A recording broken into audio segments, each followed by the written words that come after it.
আমি অনন্যা আজকেও একটা নতুন ভিডিও নিয়ে চলে এলাম। আর আজকে বাড়িতে বানাবো চিকেন তান্দুরি। ভাবলাম চলো তোমাদের সাথে ভিডিওটা শেয়ার করি কিভাবে বানাচ্ছি। চলো তোমরা ভিডিওটা দেখো, সবটাই শেয়ার করব।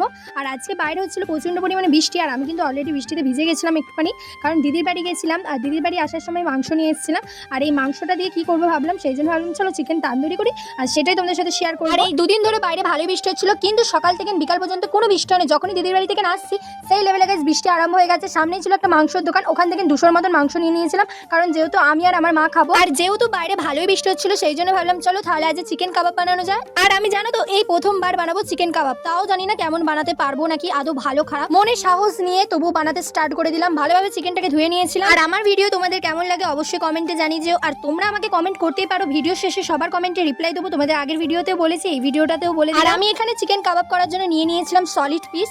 আর আমি যেহেতু বেশি পরিমাণে ঝাল খাই, সেই জন্য একটু বেশি করে লঙ্কা গুঁড়ো দিয়ে দিয়েছিলাম। তারপরে দিয়ে দিয়েছিলাম একটুখানি হলুদ গুঁড়ো, জিরে গুঁড়ো, ধনে গুঁড়ো, গোলমরিচ গুঁড়ো, অল্প পরিমাণে দিয়ে দিয়েছিলাম আদা রসুনের পেস্ট। তারপরে দিয়ে দিয়েছিলাম soya sauce, chilli sauce, vinegar. আর চিলি সসটা একটু পরিমাণে কম ছিল বলে একটু কমই দিয়েছিলাম। তারপরে ভালোভাবে মেখে রেখে দিয়েছিলাম। আমি প্রায় 20-25 মিনিট চাপা দিয়ে রেখে দিয়েছিলাম। আর আজকে যেহেতু বাইরে বৃষ্টি হচ্ছিল আর দিদির বাড়ি গিয়েছিলাম, যখন আসছিলাম ফোনটার কিছু কারণে ফোনের স্পিকারে জল ঢুকে গেছিলো, যেই কারণে শুনতে ফোনের সাউন্ডগুলো খুবই আস্তে হয়ে গেছিলো, আর মনটা খুবই খারাপ লাগছিল। আর এর আগেও জানো তো একবার আমার সাথে এরকম ঘটনা ঘটেছিল, যখন ফোনে স্পিকারে জল ঢুকে গেছিলো, তখন কিন্তু আমিই নিজে ঠিক করেছিলাম। আর আগের বারে যখন হয়েছিল তখন আমার ফোনের পিছনটা খুলেছিলাম, আর আমার ফোনের পিছনে স্ক্রুড্রাইভারতে আমি নিজে খুলেছিলাম, আর আমি নিজে ঠিক করেছিলাম। আর যেহেতু স্পিকারে জল ঢুকে গেছিলো, সেই জন্য আমি ভালোভাবে পুঁছে নিয়েছিলাম আগের বারে।